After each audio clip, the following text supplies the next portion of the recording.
Hello, everyone, and welcome to today's Google Search News. I hope life is treating you reasonably well wherever you are. My name is John Mueller. I'm your host today here from Google Switzerland.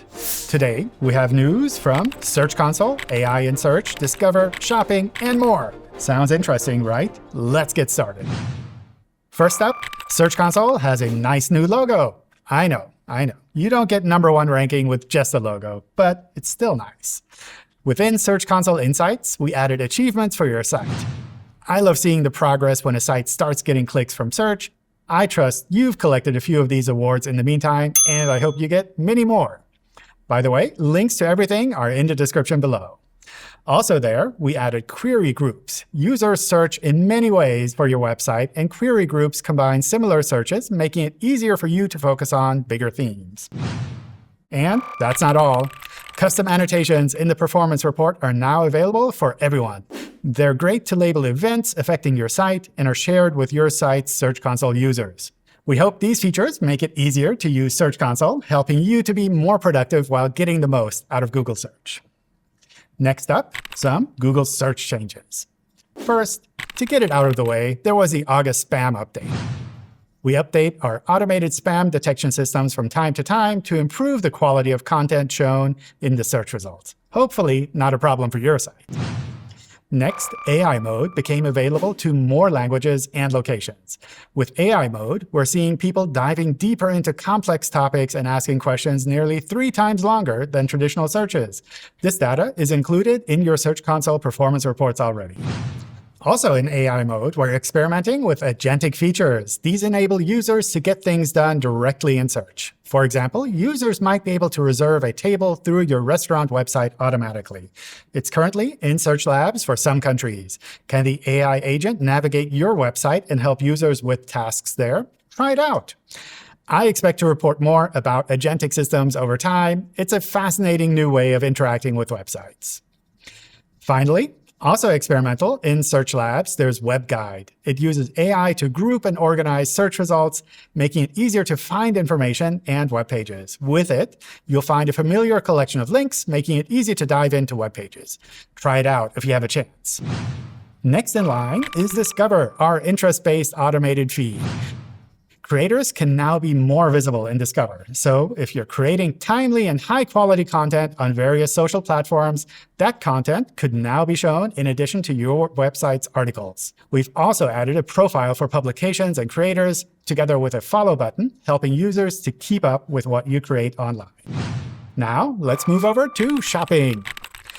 For e-commerce sites, we added support for organization-wide shipping and return policies, both in structured data and in Search Console. This makes it a bit easier for sites to specify these policies, helping to build trust with potential customers. This is in addition to existing product-level settings. In Search, we dropped a few visual elements that use structured data. We evaluate the usefulness of features for both site owners and users regularly, and clean up where reasonable. You can continue to use these structured data types on your website, but they don't have a visual effect in Search anymore. Having a flexible hosting configuration that makes it easy for you to add and update structured data helps you to be on top of structured data changes. And now, over to some external posts. The SEO community is never quiet, and I wanted to share a few things which I found particularly insightful. Links are in the description, as always. First, we have Hannah Masters on maximizing the click, with things that a site can do to make the most out of every user's visit.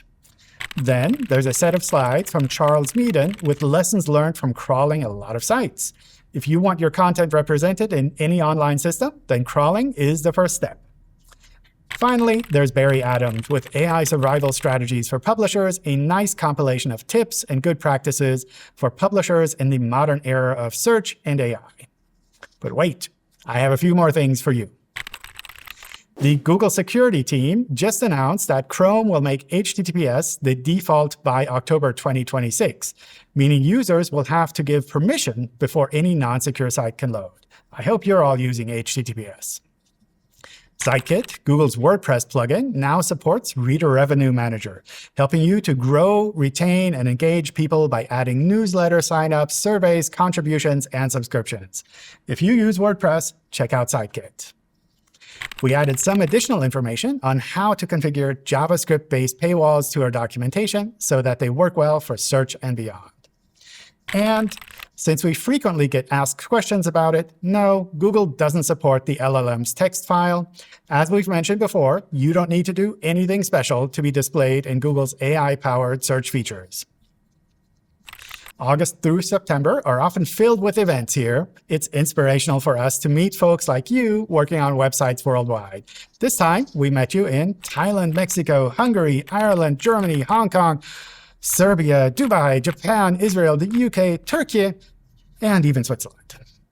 We'd love to meet more of you, so watch out for future events on our blog. And with that, this episode of Google Search News is now complete. Thank you for tuning in. I hope this video was useful, and please add feedback and comments. We read them all. If you subscribe to this channel, we'll let you know when another episode is ready. Bye!